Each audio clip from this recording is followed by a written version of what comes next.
you might say hiya. If you wanna sound more friendly, you say hiya. No, How I you doing? refuse to say that. What hiya? Yeah. Uh, Hello. If you're every English have woman you who have you not heard works, hiya? Is that not a common no. thing in Canada? No, not at all.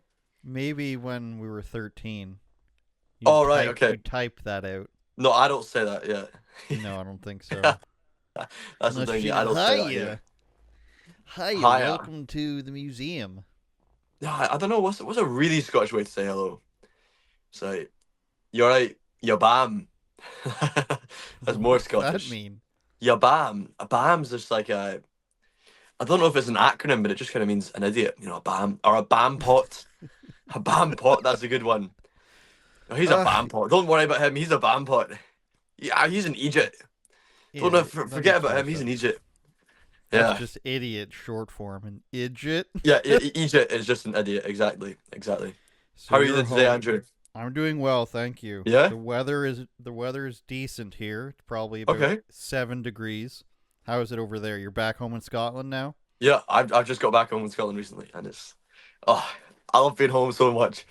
I love being How home long so were much. you away for? How long? I mean, I started traveling in January, but I did visit Scotland for a couple of weeks in June, and that's basically what I'm doing right now. Coming back to visit for a little bit, enjoy and I'm not kidding. I love the cold air. I love the breeze. It's such a, it's so enriching. It's such cultural enrichment. But no, it's such a nice thing to breathe in, and it's just the smells and everything has so much of a story, right? Compared to most places I was in, including Australia, there's just so little history. It just doesn't go back very far. Mm-hmm. You can talk about Aboriginal history, but they didn't. It's a different thing, right? It's a different Totally. being here, and it's like everything. It's just die. It's my place. Yeah, it's good. It's a good feeling. So we It's a were good going feeling. we were going to talk about um like privacy laws and some other Yeah, stuff, but the yeah, other yeah. person bailed last minute. Shout out to that person. So we Okay, can talk about whatever we want. The last good. time we spoke, because we got along so well last time, talking about literally anything retarded. Um, the last time we spoke, you were in Australia, and then you went to Africa. Which country did you Yep. go to? Yeah. So I was mostly in Zimbabwe and Zimbabwe. Malawi. Yeah, but I was So in. Yeah, I was just gonna say, what was that like? I saw a bunch of your videos yeah, from there. yeah. We'll put that over top. But what was it like when you got there? What were you expecting? Run us through the whole thing Oh, about what you were how good's my expecting, what sound, by the way? happened. How good's my Pardon? sound? I forgot to put in. I've got a mic. I can chuck in. Give me 1 second. Nice hair. Hair's looking good. Really? Oh, thank you. Yeah, it's a little bit flippy. My hair is not hair that you stick up. My hair is hair that you calm down. Basically, it just gets really, really. Um, I think it's a ginger thing. Actually, gingers have very thick hairs. I don't have many hairs. They're sparse, but they're very, very thick. They got lots of girth. Girthy hair. Can you hear me better now? Yeah, it's great. I've got a microphone. Less echo, I think. Okay, Um, good. so tell us, what was your expectation going there to Yeah. Malawi and Zimbabwe? What was it like in terms of course, the bagpiping, the Ooh. reactions, and there's a couple things that I saw that I want to ask you about, and Oh, just okay, okay. tell us what it was like and how long you were there. Yeah. So I was in Zimbabwe for a week or two, I think. In Zimbabwe. Zimbabwe impressed me a lot actually. So obviously the main thing about Zimbabwe that everybody wants to know is it used to be Rhodesia and now it's Hmm. called Zimbabwe. People make that joke all the time. My comment section is full of all the same joke. I don't know if you read it. What did Zimbabwe have before candles? Right. No, Have you heard the joke? no, Oh, electric lighting. I get it Yeah, because that's they what they say. regressed. I So, see. so there's this whole idea that you go there and it's just, it used to be this incredible, nostalgic utopia, and now it's awful, right? Sure. And particularly Americans have a lot. I don't know, maybe Canadians too, but I know Americans love the idea of Rhodesia. They talk about it all the time. They love it more than even people who fought in the Bush War seem to love the idea of Rhodesia. I went there, and it's interesting to go and see, contrast, see if there's any of the Rhodesian utopia left behind. It's quite interesting meeting the white people as well who live there and contrasting their lifestyles to British lifestyles because they're so different. But like so similar as well in some ways. The table manners. I stayed with a family for a couple of days in Harry, and their table manners are so much better than just a normal average family in the UK. And I saw it in restaurants. I saw it like white people seem to have made these, like if you went to Britain in the 1950s, all right, everybody knows how to eat with a knife. They're all pretty regimented in the way that they do things. But in the UK now, people are much more lazy, along with progressivism. Right, it's more like America now. Not quite as disgusting. And I'm saying America because I know you're Canadian, but you're more like America. You are like the UK, right? And I don't know what, I've not really been there, but I know what the States are like, and I'm gonna guess you're slightly more similar. I don't know. Do you have good table manners? Are you? I think we have the normal table Do people in manners. Canada What would you classify the as normal table not good? manners? Yeah. Well, Are you talking about I've using seen different extremes. spoons and forks? No. Because like Americans, okay. So I was staying when I was in Malawi. I was staying with Americans. But Americans eat with like they just often you just use one fork, and then they don't even use a knife most of the time, and they like push the food onto the fork with their hands. With their hands? No, Do no, you do no. I that? would never. That's no, no, no. That's. I think that's gross. Your hands are dirty.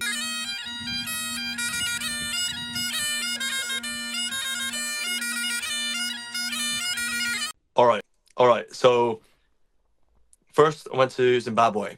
Zimbabwe, I was very impressed by table manners, very impressed by education standards.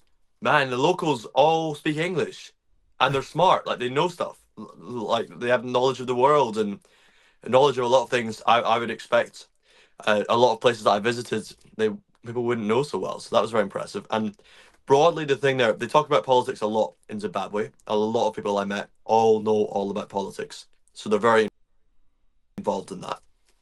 And so Robert Mugabe was leader for about a long, long time, many, many decades, and basically most people are in agreement of his presidency. He was pretty good. So he was the first black leader of Zimbabwe, this guy Robert Mugabe, and he educated people even in very, very rural areas. They had good schools and good infrastructure, and now apparently it's getting gradually worse. And the party that's in power now, Robert Mugabe's party, is disliked. Wales, Vic Falls, so lots of the most important stuff in Zimbabwe, west side of Zimbabwe, because that's where the Indabeli tribe. They've got two big tribes: the Shona and the Indabeli in the west, and the Indabeli against the government, and the government when they go and visit the western side when they go to Bulawayo. Like Bulawayo's got a white mayor. The mayor of Bulawayo is a member of the CCC, which is the main government, and they're a white. And he seems to be quite liked in Bulawayo. Are you there right now? Are you? So tell me. Yes, I'm here right now. I've been hiding Okay. in the woods, in the wings. So, predominantly, I'm guessing you did a lot of your bagpiping content, which is what you have gone viral for so many times at this point. I watched a few videos, and what was the reaction like? We've seen what people did in other countries, especially India. Was there any sort of like, anything ranging from get out of my country to we love this? What was it like in reaction to you just walking around as a guy who clearly I'm going to assume that nobody walks around in the same attire or similar attire in that country? What was the reaction like from people there? Were they confused? Were they embracing you? Was it dangerous? What was it like? Yeah, Zimbabwe. I intentionally chose to go to reasonably safe African countries, so countries which have a reputation for low violence. Zimbabwe has got a reputation for being a bit like South Africa, but like way, way, way more chill. And also, a lot of the worst criminals from Zimbabwe go south and they go to South Africa. So if you go to Johannesburg, there's a lot of people there who speak Shona, which is the language of the tribe that's in Zimbabwe, of the incumbent party. Because anybody who's a gangster, why would they be in Zimbabwe? It's so poor. I think the main thing, there's definitely, but the fact that people in Africa are so many people starved, they're not drinking good water a lot of the time. Like I'm there, I'm with my big bottle of water all the time. I'm just drinking constantly. It's so hot. I don't see them with water. they buy water that's in these little plastic bags that's probably repurposed tap water for all I know. So it's really, really poor nutrition, and I think that's probably the cause of a lot of the issues where people have mental problems and things like that there. But generally, people in Zimbabwe appeared quite intelligent because of the fact that they've got not just an education system, but a culture that revolves so much around education. And you can clearly see that they're aware that that's how you become successful. Unlike the next two countries I went to, Zambia and Malawi, where there's a lot more, a lot more leaning onto hope of magic or witchcraft or often Christianity or Islam saving them and bringing them to the place that they want to be, having full plates of food on the table and maybe even a good job. So was there a stark contrast as to how the people lived depending on whether they were Christian, Muslim, or perhaps believing in some sort of witchcraftery, I guess?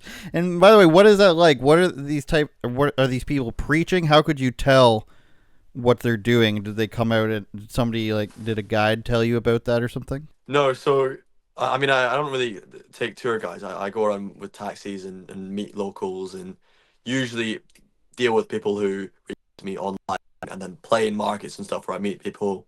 I lived in a small village for a while in Malawi.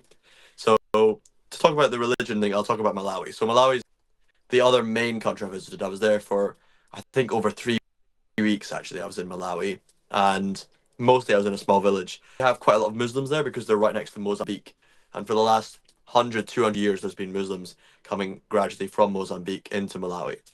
So especially I was in a city called Mangochi, which is right next to the border, or very near to the border to Mozambique. And they have a lot of Muslims there. And the Muslims, African Muslims, or at least like Malawian Muslims, are so, so different to Muslims that we experience in like Western countries, right? So Muslims we have are mostly from Pakistan and Bangladesh, and they're very conservative and very strict. Like I see them, they cover up. They're much more. They sort of seem more closed off, or sometimes even more formal in the way that they act, compared to other people and Pakistanis that I know that I engage with. Obviously, it's a very different culture. In India, the contrast in the way that Muslims act was much greater to the way that Hindus act than the contrast between Christians and Muslims in Africa. Because Christians and Muslims in Africa kind of all act Malawi, in Malawi, Christians and Muslims both from an outsider seem to act culturally so different from what I'm used to that they're all quite similar in my eyes, right? So people that are Muslims, like the women, would wear very colorful hijabs, but they're like a Malala Yousafzai hijab, where it's not really fully covering her hair. It's kind of loose, and they're kind of flowing about, and they're happy, and they're still driving around motorbikes with crazy stuff on the back and screaming in the street and still doing all the things that you expect any other African to do in Malawi. But they're much more colorful as well than the Muslims. Like the mosques. The mosques are brightly colored. I saw turquoise mosques and green mosques that are very bright, and some really quite beautiful older mosques as well there. But it was a very, very different style. It's very, very bold and very colorful and noticeable when you go by. So the Muslim culture felt dramatically different. Between the Muslims and the Christians, the contrast, there wasn't too much there. But when I was a kid, I visited Tanzania. So this is going back to 2019, so 6 years ago. But Tanzania was like very, very different to Malawi. The way the Muslims were, so in Stone Town, there's a lot of Muslims in Zanzibar, so on the islands that's just off of Tanzania, and also in Dar es Salaam, so right on the east coast of Tanzania because of the slave trade. The reason they have Islam there is because of the Arabic slave trade. There's a lot of Arabic influence, and they converted a lot of the Muslims in Tanzania, Eastern Tanzania, and in Mozambique to Islam. And obviously, Mozambique's where ISIS are right now. That's a whole crazy thing. But in Tanzania, I find them to be really quite conservative, like more similar to Pakistanis, and they don't wear as much colors compared to Malawi.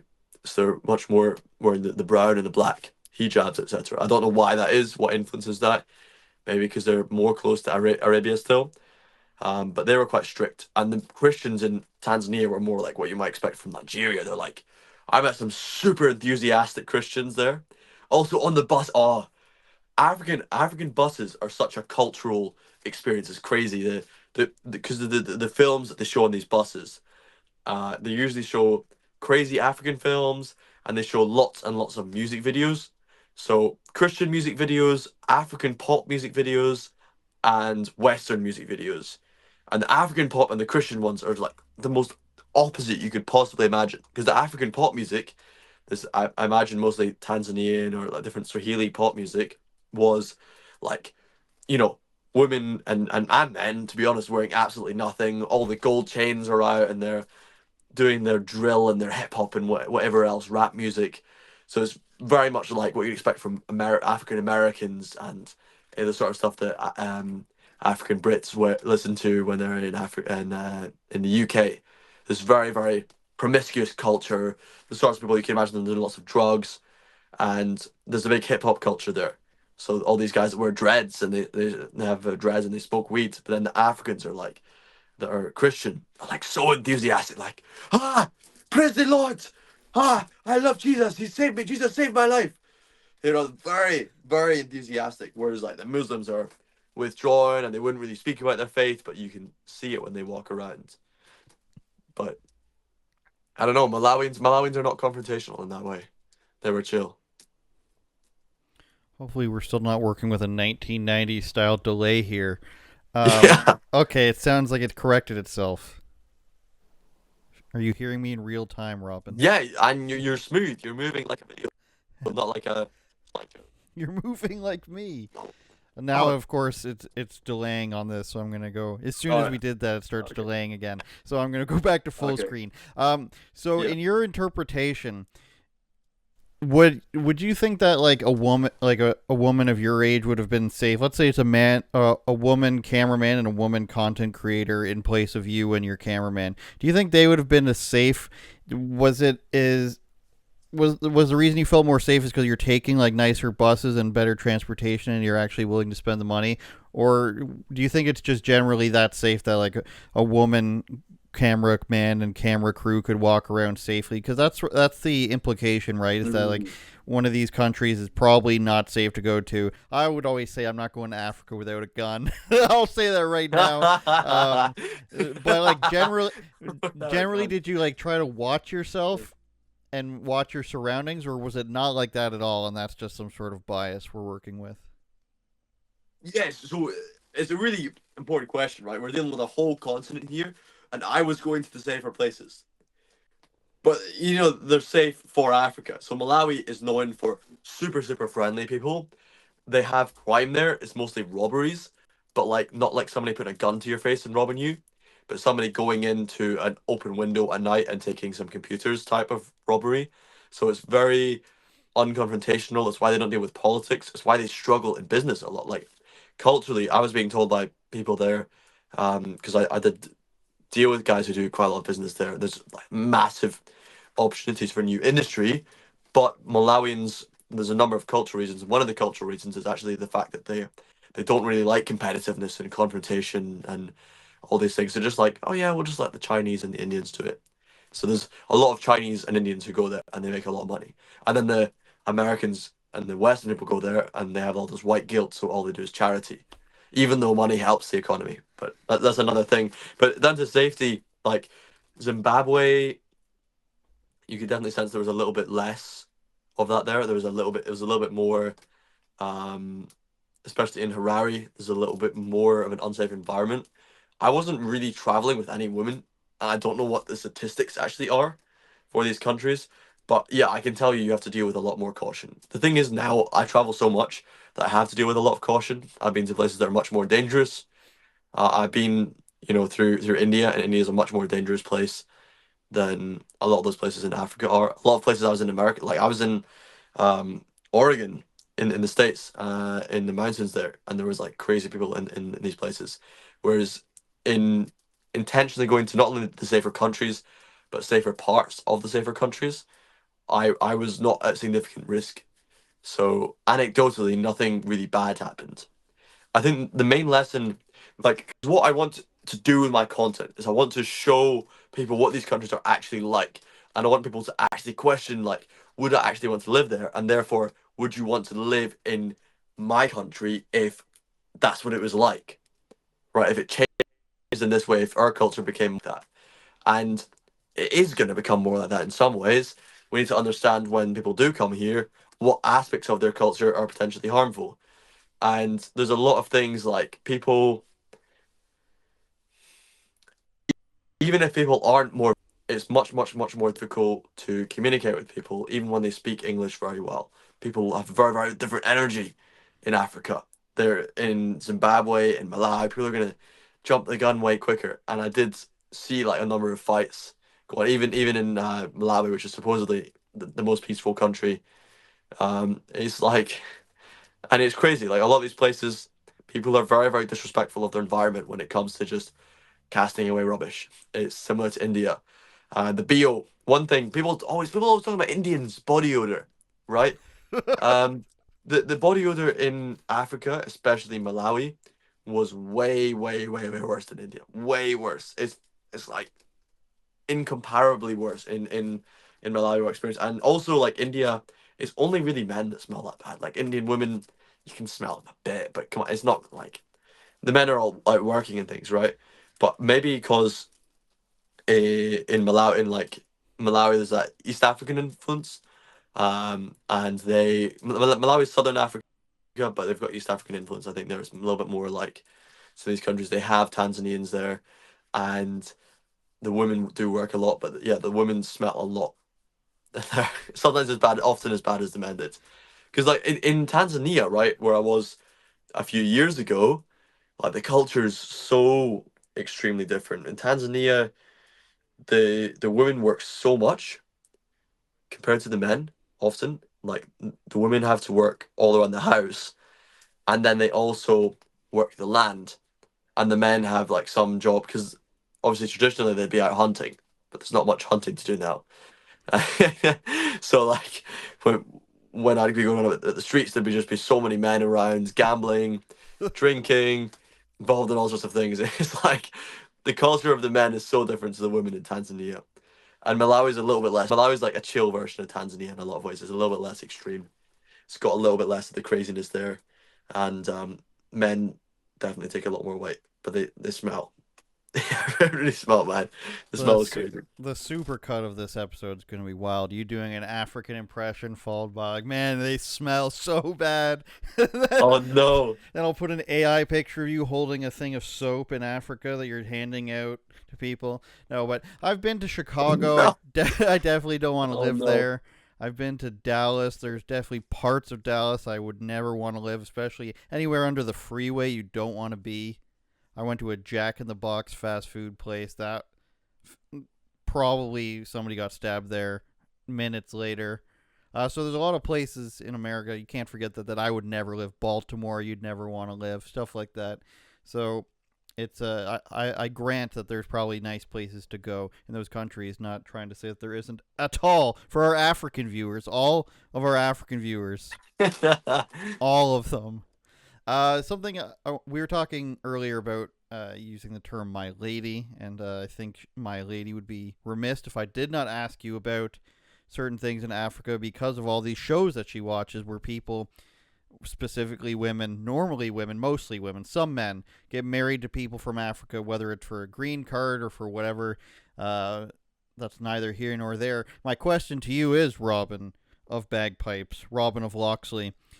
Were you propositioned for marriage by any African women in hopes that you would bring them back to Scotland? No, I did. I mean, to be fair, I didn't go out of my way. I didn't yeah, to get involved in the dating scene at all in any of these places. But there was I did get approached a few times.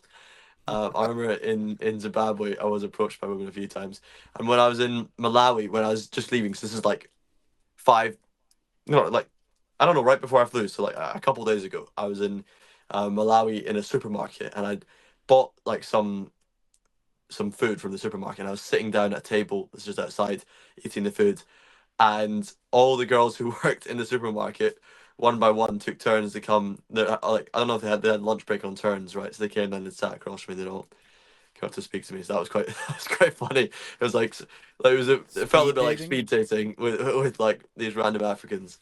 But none of them got my number. So But What no, about I didn't get a marriage. I didn't get a marriage proposal. what about in India? Did that happen? In India, Indian girls. I think they were too distracted by my friends. I was traveling with a 6'3" jacked Korean man, so all the girls were much more interested in him, and he actually likes Indian girls as well. He quite likes Indians. So no, I didn't no, I don't think I got approached by any girls in India at all. Now I think about it. Maybe they don't like the ginger hair or something, or I'm too white for that. I don't know. Also, keep in mind that when I was in India, um, I'd been bulking a lot, but I didn't really look strong. I just looked really, really fat on the face. So maybe I was a little bit less attractive when I was in India. I don't know if you've seen the picture, like you've seen the videos of me, of course, when I was in India. Like I'd been bulking heavy, and I was a lot more chubby there. Yeah, Now, since we've spoken last time, you talked about some of the I guess I'll just generally call it a hate. Some of the backlash from Scottish people yeah, having yeah, a yeah. problem with what you were doing. Has any more of that happened? Have there been any things that came out about you since then about your racist endeavors, quote unquote, for the audio listeners? Anything to note about people giving you shit, essentially? Um, that's a good question. Because I've not been. I just came back to Scotland now, and I discovered that I've got very good disguise. Because last time I was in Scotland, I got approached by a lot of people, and most of them were obviously very positive. But I did get approached by a few angry Scottish people last time I was here, and I got approached by angry Scottish people in Australia. That's right, no Australians. Um, I think there was one English person, but like quite a few angry Scottish people approached me in Australia when I was wearing my outfit. But when I came here, I was like, maybe if I wear my hat, because I've always got my ginger hair out in my videos, maybe if I wear my Glengarry, so traditional Scottish hat that is I wear for events, people won't recognize me.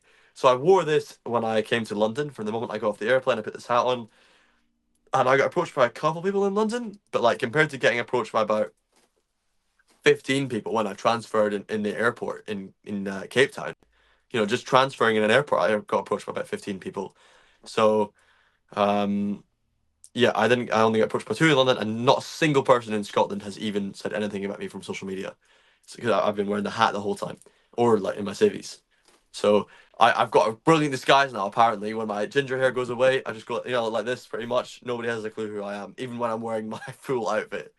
And I've not had any confrontations. But I did do a video. I did like an hour-long video going through a Reddit. What do you call it? A Reddit thread. Subreddit or what? Yeah. Yeah, I read a thread that was about me. There's a bunch of Scottish people online that's really fun to look through. You can How Google do my I find name that? Robin online, Rob. or just see the video. Just I like because I've responded to all the comments and dealt with all these idiots individually. They use a lot of Scottish terminology and stuff that maybe some things Scottish people say sound really really aggressive to non-Scottish people, especially in text, and then when you actually hear them, it's different, or when you understand the translation, it's actually them being quite friendly. And then some things they can say passively, like "he seems English," are actually the worst thing you could possibly say to a Scottish person. you know, you don't want to. People like accusing me of being English. It's like that's the very very bottom of what you want to hear any Scottish person accusing you of being, especially if they're probably Glaswegian, which most of those Reddit posts were. I can't. I can only find a post by you, Robin the Jobby, asking for a cameraman or something. I can't find any. Can't find any hate, but I'll definitely. If you search for Robin, really, was it? Maybe it's been removed or something. Cause like I don't know. Hang Robin on, that can't be right. If you Daphne. even if you search my name into Reddit, the Reddit summary, because Reddit's so left wing now, the Reddit summary of me says he's like a racist bagpiper. So it says I'm like a yeah. It was like very critical of me. The Reddit summarization, whereas the Google summarization is very nice because it takes from your article Oh, of very me, nice. and it says very good things. So I'm very happy I'll about the read Google article. the. Yeah, it takes from You're the Blaze News, and it takes it from the Hindustan Times, which was basically just summarizing my videos. This one's from Brave Browser AI. Robin Alderslowe is a Scottish bagpiper who gained significant online popularity, particularly on TikTok, and is noted as the most viewed bagpiper in a given year. He is actively seeking a video editor for his short-form content, specifically for TikTok videos. He Not anymore. He emphasizes the need for an editor, blah, blah, blah. He's an experienced editor himself. So that's just pulling from, like, one Reddit post. Yeah. All right, that's weird, because there was like lots of stuff. Well, there was one post with loads of like comments that were all Scottish people. It was in r/Scotland, and they were furious at me. But that editor thing's funny, because it was mostly Indians that said they wanted to be my editor, but they didn't have portfolios. And I'm like, hang on, you're an editor, but you don't have a portfolio of evidence, right? I'm an editor, by the way. I've got plenty of years experience since I was a kid editing, and I did it at university as well. So I'm actually a well-trained editor, but I wanted to find a way to save time, because the fact I'm getting paid from TikTok, I thought, okay, well, I'll maybe try and save time and get a high amount of these out, because I'm spending so much time editing them. But then I was like, okay, well, I'll get you to do, if you don't have a portfolio, just edit one of my videos and do it. And they were terrible. They were like awful. They're so bad. And they weren't all Indians. There were some like Americans, and they were so bad. There was one Egyptian guy, and he did a decent one, but he still just didn't get the point of the video. But like he was actually screwed on. He knew how to edit videos. But honestly, I got so many terrible things, and like, oh yes, brother. Oh yes, I'm experienced, sir. I've been editing the videos for the 10 year. 10 year. Okay, can I see your portfolio, please? Can I see any videos that you've done? It's like, oh no, sir, I've not done any. I can edit for you. So, and they just gave me this nonsense. I'm sorry, sir. You did not want wonderful edit. Show Bob's in Virgin. Okay, I found some of them. I had to go through Google Brave browser. We love it for its privacy. It's not always the best. Okay, Robin.bagpipes. This is in /r Scotland. We're reading right from the phone. We can. Yeah. That's the one. That's the one. I'll just put it up after. Anyone seen this Robin Bagpipes post recently? Totally being shared on X for the right-wing culture narrative of forcing one's culture on another. Looks like a wee prick and should be ashamed to represent Scotland. That's the top comment. Let me read that out in a Glaswegian accent. Pure looks like a wee prick. Should be ashamed to represent Scotland. It's rage bait. That's how they actually sound like. Is it? It's rage bait. Ignore him. Engagement just makes him more money. Is this the bagpipe playing Ginger Balloon that was posted here yesterday, shouting about European culture? I just thought, what's a spanner? I just thought he was a bit of a spanner. He's a wee spanner. It's just like a tool. You say he's a tool, it's the same thing. He's a spanner. Just a shit cut with shit tartan? What's that mean? I'll say the C word on here. Why not? Alright, okay, I don't know. But he's a shit cunt with us. Shit cunt. Where's that? Alright, okay. With shit tartan. What's that? Shit. I don't know why they're coming after tartan, but alright. If you want to come after tartan, you can come after tartan. That what does that mean? Great, right? Just say it's a shit tartan. But to be fair, the modern trend in Scotland, like what you see at pipe band competitions, is all these people wearing really dulled down tartans. So you either see like red tartans or you see like muted stuff and blue and green. So the people who wear my colours, they tone it down a lot. They would never wear something so bright. So a lot of people find it very abrasive, and it definitely goes against the trend. Oh, hang on, my phone low battery. Hang on, I'm going to plug my phone. Sorry, I had like loads of charge. No problem. We'll talk. Hang on. Sorry about this. Aye, he moans about their culture being forced on us, but sees nothing wrong with forcing his culture on others. Let's call him what he clearly is. He's a fascist. Edit. For the idiots who don't understand, he complains about other cultures being forced on us, then proceeds to force his culture on others that he shows he thinks his culture is superior, which is Nazi shit. That's ridiculous. First of all, that's exactly the point of your videos, is to showcase the idea of forcing culture, but you don't actually do it. You didn't move there and force anyone to change or do anything. And also you say in your videos that it hasn't been hated at all or anything like that. Also, being a Nazi is like forcing culture is like the 20th thing about being a Nazi, I think. So a completely misunderstanding what your videos are, and that comes from somebody named Comrade Haley, which makes me think that they're not the best when it comes to politics. Like, he's completely failing to prove his point because people in the background are smiling and taking videos. They really didn't.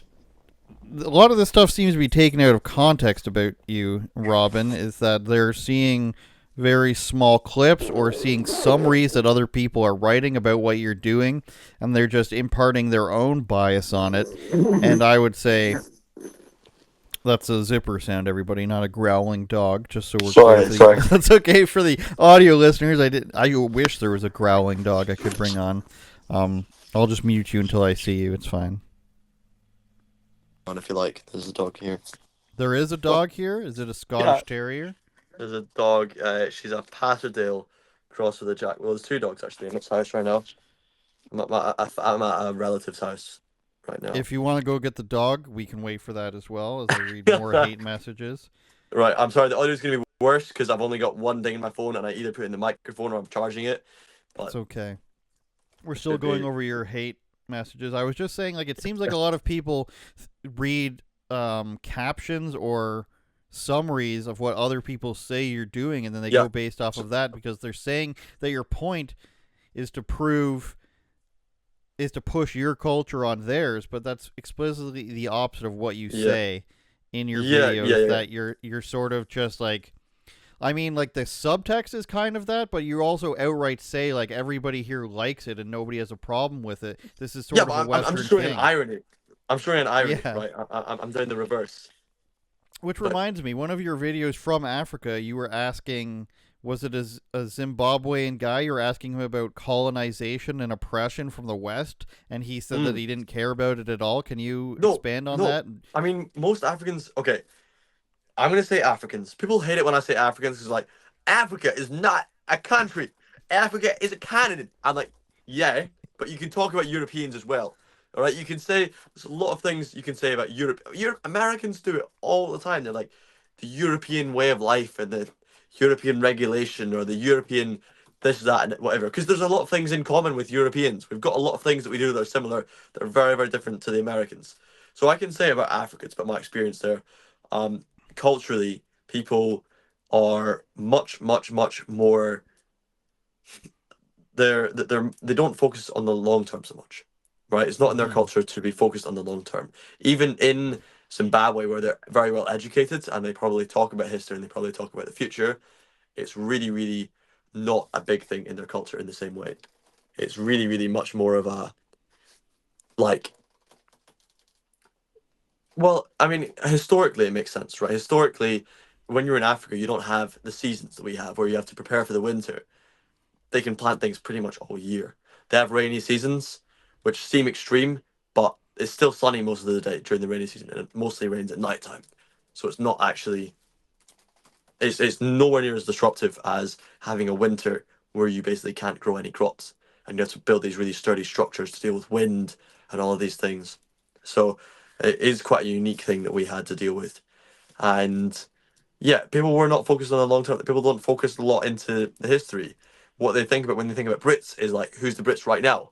As I said, the Brits and the Americans and whoever, they're all these people with white guilt, mostly. And actually a lot of people who are very conservative, but they're all doing NGOs. They're almost all doing charity work there.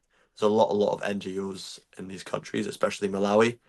Lilongwe is the capital of Malawi, and you might remember Trump talking. I think Trump talked about Lilongwe, but I know it was the case study that was used to say, yeah, USAID is terrible, let's slash it. And I met people there who were actually staying there, whose parents lost their jobs because of that USAID being slashed. But that was a present thing there, and to be honest, it's kind of true. Like, what I learned about the NGOs that are still running as well, but also the NGOs that got slashed, is they're like terrible. They're like, the NGOs are pretty awful. And if you look at what is being done by China, who are literally investing there, but they're taking out debt, so they're profiting from it, right? China's profiting from it, and they're seizing land and all these things.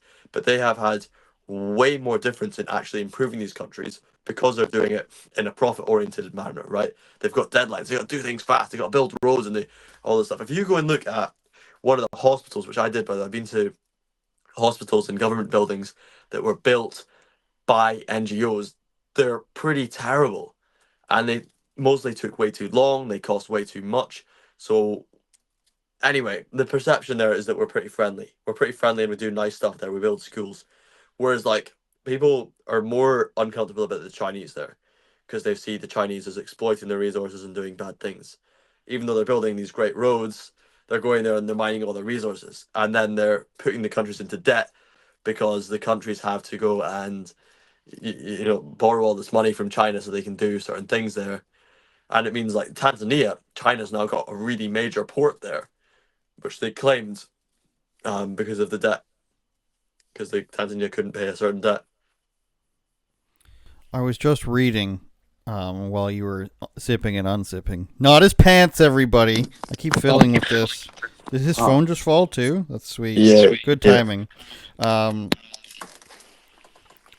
This is entertaining. Audio listeners, you're listening to he's got haggis all over his hands. Yeah. I'm so sorry about this today. Whether that's greasy or not. No, it's okay. We have problems on this side too oftentimes. I'm pretty sure there's been podcasts that we couldn't air because of my screw up or something like that. Or not.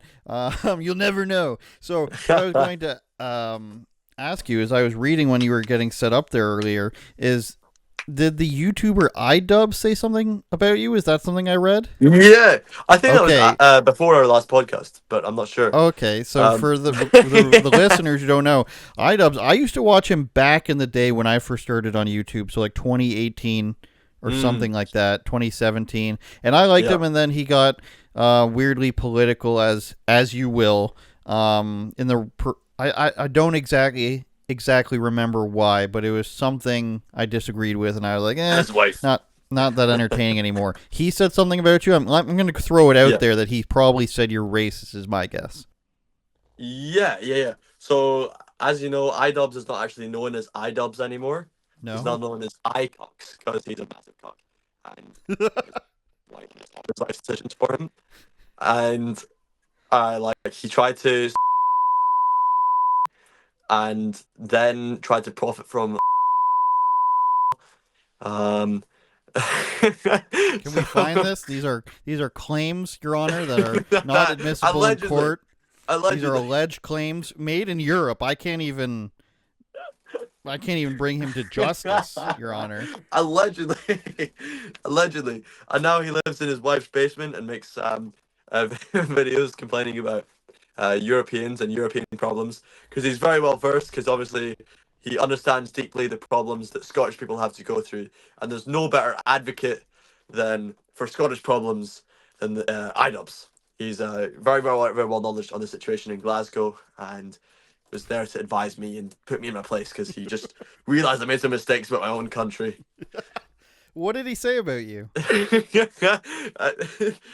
What did he even say? He just went through my videos and he was just, you know what he called me a coward. He called a 19-year-old student who's playing bagpipes in India a coward for playing bagpipes in a train in India, because it's a very cowardly action to shout that I was proud of European culture in a train in India, while he's on his basement being told what to do by his wife, who's behind the camera holding his meal or something. I don't know how she manipulates him, but it seems his wife has got a lot of control over what he does. Yeah. I think I've struck a chord here. I think we got some influencer boxing coming in the future. Maybe. Are you? Have you watched that stuff? Did you get a chance to watch? I was going to do a video after, but if you saw any of the, oh yeah. No, I saw it. Not like Andrew Tate stuff. I'm not like a big Andrew Tate fan, but like I respect him. I think he's really helped a lot of young men in my country. Like I know so many young guys that people would have called Neds, who just went from being a guy who tries to sell drugs and is like a pest on the street, and then he goes to the gym. He starts to eat healthy food, which just nobody in his generations has done. They've only had nothing but mashed potatoes and mince until his like great grandfather, and then and like he's massively improved in that sense, and then he wants to start a family. So I think he's had a really positive impact. I genuinely believe Andrew Tate's impact is really positive. Well, he was an awful boxer for all the shit he talked about how great he was. Yeah. But I'm gonna have to start going around saying I was a. Go ahead. Yeah, but to both Jake Paul and Andrew Tate, they're both people personally. I find them a little bit hard to watch. Right, they're a bit cringy. They're a bit like they're in a younger audience, obviously. They're in the younger guys, but I respect them both for getting in the ring and like. Let's not compare their skills in the boxing ring. Okay, one of them can fight actual fighters. Sure. Okay. The amount of shit I don't know about boxing, Robin. like the amount of shit. Put me in a ring and see how embarrassing. Like my punches, I look like Keir Starmer trying to throw. He claimed he was a champion. He claimed he would kick everybody's ass. I was a karate champion when I was a teenager. Are you an expert on like? Do you know much about this sort of stuff? Oh yes. Like fighting. Okay. Oh yeah. So like, how does his stuff when he was actually back in the day when he used to win stuff? Was he good? Was his form good? It was promotions and that nobody's ever heard of. So like it was a very low tier. It was kickboxing. Let me put this in terms you'll understand. He was worse comparative to compare the Scottish Premier League to like he's worse than League One, I would say, in terms of relative sporting. But don't talk shit and talk about how much you're a winner and all this stuff and that, and then all of a sudden now we're supposed to feel sorry for him. All right, I'm gonna start going around saying I was a fighting champion and I'll kick everybody's ass because I won karate tournaments when I was a teenager. So we're gonna have Robin Alderslowe versus iDubbz Misfits Boxing 2026 June. Okay, to be fair, book it right now. But I'm a skinny kid. He's like a skinny 30-year-old kid, right? So I could beat him. But no, my boxing. Oh no. Let's book it. You got 6 months to train. I've spoken to one of the guys who's fought in Misfits Boxing. The Tristan something. You know what? I would fucking do it. You would? I would do it. Okay, we're gonna have to post this over the holiday. If they put me, if they put me against somebody like iCox, right? Somebody who is like, come on, I can. Okay, I'm maybe a little guy, but like, I think you have the following where this is I guess I'm worthy training. for Misfits. Do you think? Yeah, but like it's Instagram, so like I've got followers, but my influence is not like the same as. Do you like, think if I had that that they're on YouTube not looking for people? I think they're looking for people. I think they're looking for anyone. But I'll come to the press conference in my outfit. In fact, I could even maybe I could probably find a kilt. Like I could probably get a kilt made that I can actually wear it fighting. No, seriously, I could shorts that would look like a kilt. No. I don't think you can wear a kilt. KSI fought in a skirt. Have you not seen that? Yeah. He fought in like, I don't know. It's like the Roman skirts that they wear. Ah, okay. Well, yeah, I guess women kind of fight in the I'll call it a battle skirt. They've done in the UFC. Bro, get me a battle skirt. I'm gonna fight in a fucking battle skirt. All right, watch me. Speaking of battle skirts, are you a big history movie guy? Like some history, like have you seen Troy? Yeah. Troy's amazing, right? It's Brad Pitt, right? Mm-hmm. Well, I want to get your thoughts on this. Let's see how controversial we'll deep okay. dive. By the way, I'm a big movie guy. I studied movie. Like I studied film. I went to film school. Have you seen the trailer for? Is it the Odyssey? Christopher Nolan's The Odyssey. I think so. I definitely saw something about it. Yeah, I'm excited. Yeah, I'm excited. I'm going to de-excite you because Ellen Page is in it. All right. Come on. I will not. Ellen Page. Oh, okay, right. I will not entertain this movie with if we're just going on Ellen Page as a guy now, and I'll take you off the screen for this part, Robin. Don't worry. If we're going on the assumption that Ellen Page is a guy now and he's a buff dude worthy of Greek mythology, and he's going to be some sort of either Greek god or Greek warlord or even just a soldier in the background. You're going to lose the entire audience of men who watch these types of movies. That's exactly what's going to happen. You're going to show Matt Damon on screen. You're going to show John Bernthal, who's the Punisher, on screen. You're going to show all the Spider-Man's in it even, and Catwoman are in it. These people who've played superheroes are all on screen, and then you're going to have Ellen Page standing off to the side in Roman battle dress, or she's going to be defending the walls of Troy alongside. I don't know, whatever it is. I'm not going.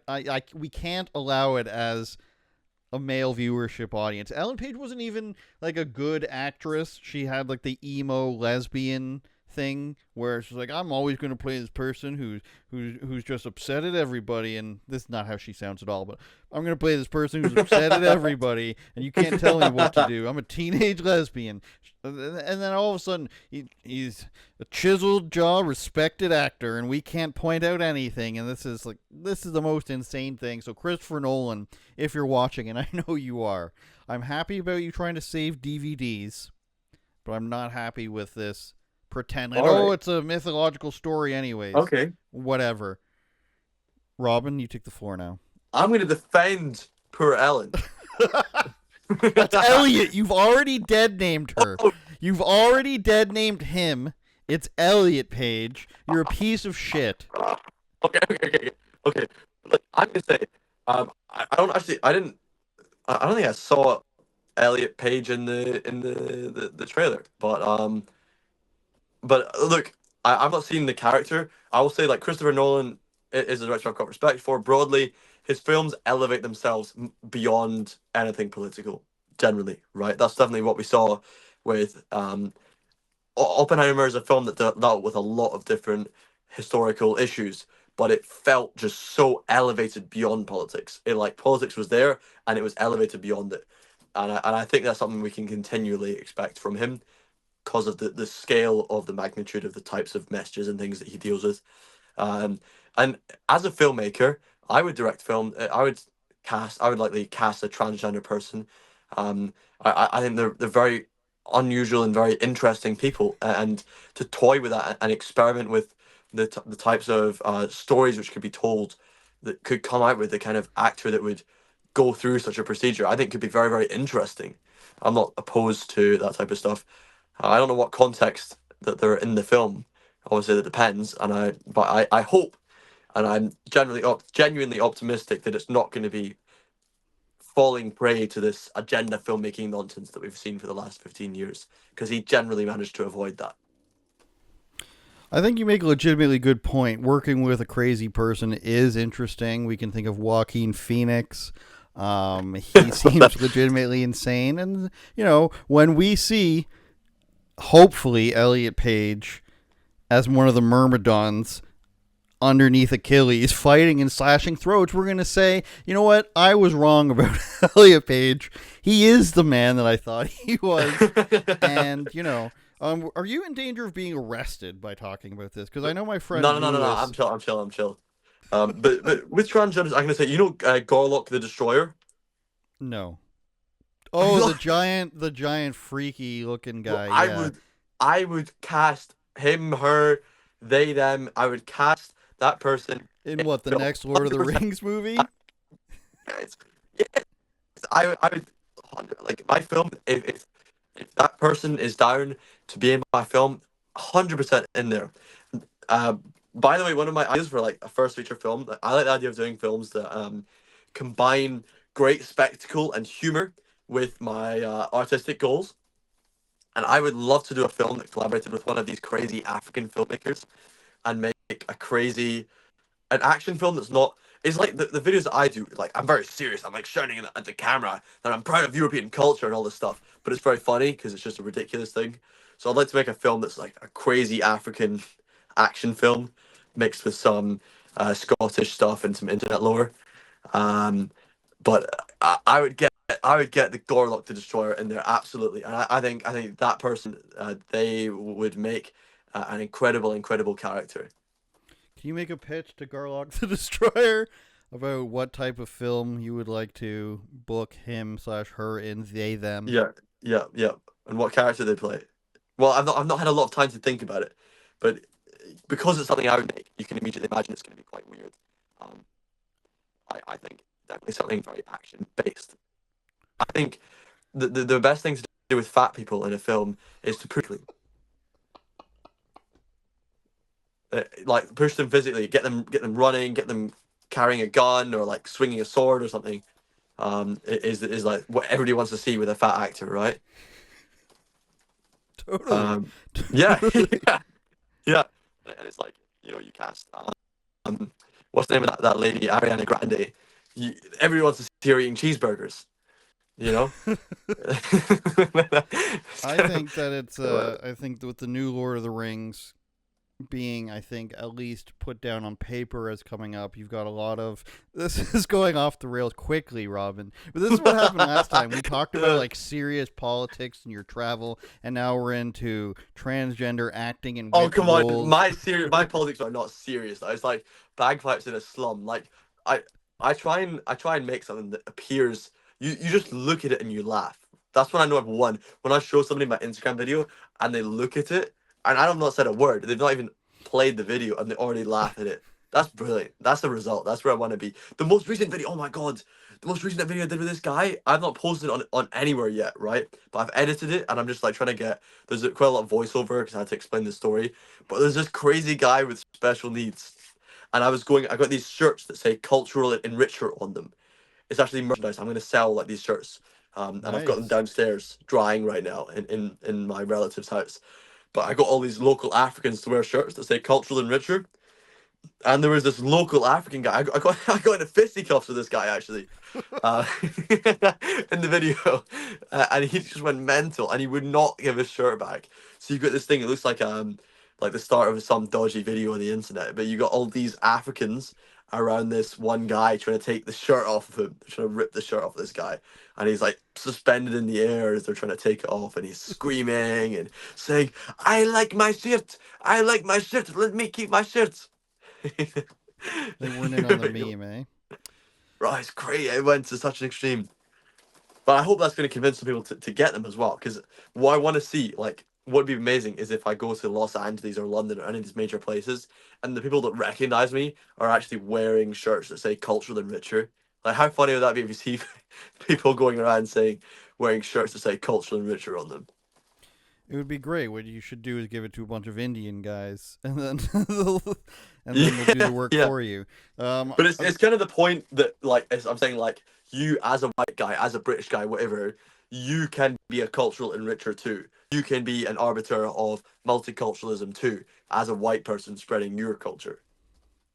yeah, this is a lot of hateful rhetoric coming from you on this episode, so I just want to slow things down about the whites, about the trans, even the fats. We're getting it from you. This is just a direction I'm not comfortable going in. Once you start talking about fat people, I have to draw the line. No, what I want to ask you as well, you mentioned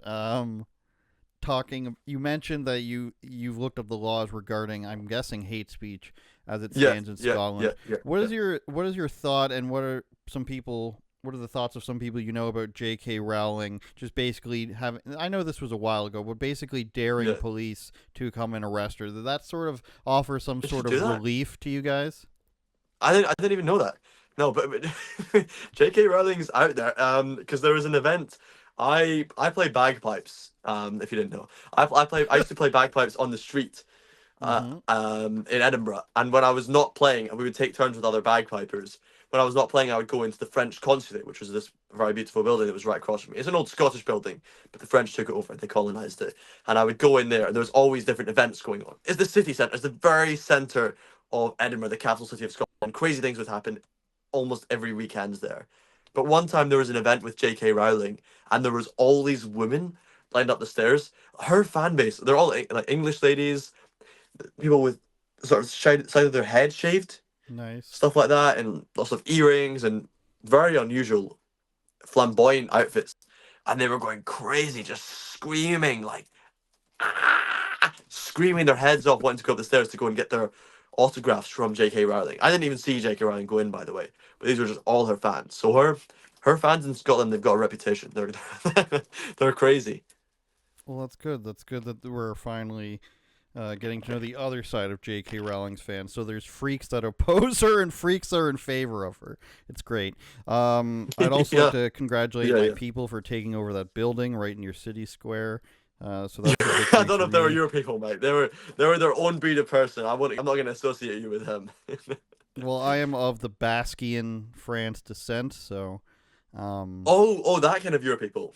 All right. Yes. What were you thinking that I was saying? Oh, I thought you meant like the lesbians.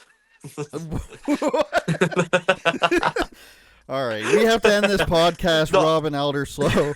Appreciate you. Hear me out. Okay, I thought you meant the lesbians because you were siding with J.K. Rowling, right? So like they're the people who are siding with you on this argument, right?